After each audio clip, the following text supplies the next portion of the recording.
اندر پانی روک دیا ہے. دیر از اے فزیکل لا. جو تمہارا فزیکل لا کدھر گیا؟ پانی رک گیا. ادھر کا پانی ادھر ہو گیا, ادھر کا ادھر ہو گیا, درمیان میں راستہ بن گیا. بن جائے نا تو اس خشک راستے سے اے موسیٰ جو تیرے ساتھ تھے ہم نے پار لگا دیے, جو فرعون کے ساتھ تھے ہم نے ان کو ڈبو دیا, جو تیرے تھے جو ہمارے دوستوں کے تھے نا بچا لیا. دوستوں کے لیے وہ رحمت ہے, دشمنوں کے لیے وہ عذاب ہے.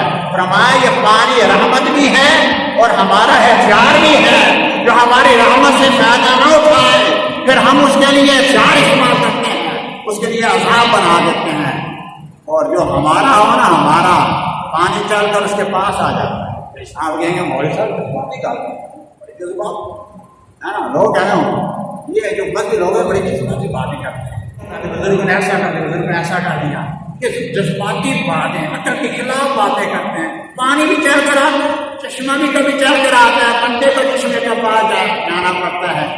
لیکن سورہ صاد کے اندر رب فرماتا ہے اذ نادى ربه, جب حضرت ایوب علیہ السلام نے اللہ کو ندا دی, پکارا مولا میں بیمار ہوں. حضرت ایوب کا اللہ تعالیٰ فرمایا ارکض برجلک کا, ایوب ارکض مارو برجلک کا, اپنا پاؤں زمین پر اپنا پاؤں مار. زمین پر پاؤں مارنا تیرا کام ہے, تیرے قدموں سے نیچے چشمہ نکالنا ہمارا. چشمہ چل کے آ گیا, چشمہ چل کے آ گیا. ارکض برجلک کا, ایوب قدم مار زمین پر. انہیں زمین پر قدم مارا. رب نے فرمایا ھذا مغتسل مشرب, یہ ٹھنڈے پانی کا چشمہ ہے, اسے غسل بھی کر, اس کو پی بھی, تیرا ذہن بھی ٹھیک ہو جائے گا, تیرا باطن بھی ٹھیک ہو جائے گا. نہائے اور پانی پیا, ساری بیماریاں ختم. اللہ نے شفا بھی رکھی ہے جو اس کا ہوتا ہے. اب قرآن نے بتا دیا جو ہمارے دوستوں سے ٹکر لیتا ہے پانی ہم ان کے لیے عذاب بنا دیتے ہیں, اور جو دوست ہمیں پکارتے ہیں ہم ان کے لیے شفا بنا دیتے ہیں. نبی کریم صلی اللہ علیہ وسلم فرمایا, حضرت ابن عمر رضی اللہ تعالیٰ عنہ نے اس کو روایت کیا, قال انما الهم او شدة الهم من فعل جهنم فابردوها بالماء. رواه البخاری کی بدء الخلق, بخاری شریف کی حدیث پاک. آقا علیہ الصلوۃ والسلام نے ارشاد فرمایا انما الهم او شدۃ الهم, بخار یا شدید بخار, من فیہ جہنم, یہ جہنم کی گرمی کا اثر ہے. فابردوها, اس بخار کو ٹھنڈا کرو, بالماء, پانی کے ذریعے غسل کراؤ. جس کو بخار ہوگا اس کو نہلاؤ یا اس میں ٹھنڈی پٹیاں لگاؤ. آج کی میڈیکل سائنس کیا کہتی ہے, کریکٹ, یہ علاج صحیح ہے. جب گرمی کا بخار ہو تو وہ نہلاتے ہیں, ڈاکٹر کہتے ہیں اس کو نہلاؤ, ٹھنڈی پٹیاں لگاؤ. لیکن یہاں ایک فرق ہے, جو میڈیکل اسپیشلسٹ ہیں اس کی تحقیق میں ایک ہوتے تشخیص, ایک ہوتے تجویز. تشخیص اور تجویز دو چیز ہے نا. پہلے تو ٹولتے ہیں کہ مرض کیا ہے, سبب کیا ہے, پھر اس کا علاج کیا ہے, اس کا تجویز کیا ہے. حضور نے جو تشخیص کی نا بیماری کی بخار ہے, فرمایا من فیہ جہنم, یہ جہنم کی گرمی کا اثر ہے. یہ ہے تشخیص. تجویز کیا ہے, فابردوها بالماء, ٹھنڈے پانی سے نہلاؤ, بخار اتر جائے گا. تشخیص بھی تجویز بھی. جو حضور نے تجویز فرمایا کہ علاج کرو گرمی کے بخار کا, آج کی میڈیکل سائنس طب نبوی کی تصدیق کرتی ہے کہ یہ علاج درست ہے. میڈیکل سائنس آج اس کے ویریفیکیشن کر رہی ہے. حضور نے 1400 سال پہلے علاج کیا. لیکن یہاں ایک بات ہے, وہ جو بات ہو وہ سننے والی, وہ جو تشخیص ہے نا, آج جو میڈیکل اسپیشلسٹ ہے وہ تشخیص کرے گا کہ یہ جو بخار ہے یہ گرمی کا اثر ہے. موسم کی گرمی ہوگی یا جسم کے اندر ہیٹ پیدا ہوگی, گرمی کا اثر ہے. یہ جو میٹیریل ورلڈ کے اندر, فزیکل ورلڈ دنیا کے اندر جو موسم کی گرمی ہے, یہ اس کا مطلب, یہی مراد ہے میڈیکل سائنس کا. حضور نے فرمایا من فیہ جہنم, یہ جہنم کی گرمی کا اثر ہے. میڈیکل اسپیشلسٹ کی نظر اس گرمی پر ہے, حضور کی نظر اس گرمی پر ہے کہ جہنم کی گرمی کا اثر یہ دنیا کی گرمی ہے, اور دنیا کی گرمی کا اثر جب انسانی باڈی پر پڑتا ہے تو اسے بخار بھی ہو جاتا ہے. یعنی یہ جو دنیا کی گرمی ہے یہ اس گرمی کا نتیجہ ہے. لیکن سائنس کی نظر جس پر ہے, مصطفیٰ کی نظر اس پر. ان میں غیب ہے یا نہیں, ان میں غیب ہے یا نہیں, یہ کس نے بتایا؟ علمہ کا ما لم تکن تعلم، حبیب جو آپ جانتے نہیں تھے ہم نے علم دیا، جو آپ جانتے نہیں تھے ہم نے علم دیا۔ آج کی سائنس یہ کہتی ہے کہ جو گرمی کا بخار ہے اس دنیا کی گرمی جو ہوتی ہے وہ ہوتی ہے، حضور نے فرمایا یہ گرمی اس گرمی کا نتیجہ۔ تو آبزرویشن کس کا زیادہ ہے؟ تیرا آبزرویشن یہاں پر ہے، حضور کا آبزرویشن عالم غیب کے اندر۔ This is the big and great difference between medical specialist and the holy prophet. یہ میڈیکل اسپیشلسٹ اور ہولی پرافٹ کے اندر عظیم فرق ہے کہ اس ڈاکٹر کی نظر اس پر ہے اور جو حکیم میں اعلیٰ ہے جس کو رب نے حکیم بنایا اس کی نظر اس پر ہے۔ بتایا یہ کہ میڈیکل اسپیشلسٹ میڈیکل کے اسٹوڈنٹ اگر در رسول پہ آ جائیں تو ان کی میڈیکل سائنس کہاں سے کہاں جا پہنچے۔ بس دنیا کی میڈیکل سائنس کیا ہے؟ میڈیکل سائنس وہ ہے جو حضور نے عطا فرمائی، نہ بن سکی ہے نہ بن سکے گا، مثال تیری جواب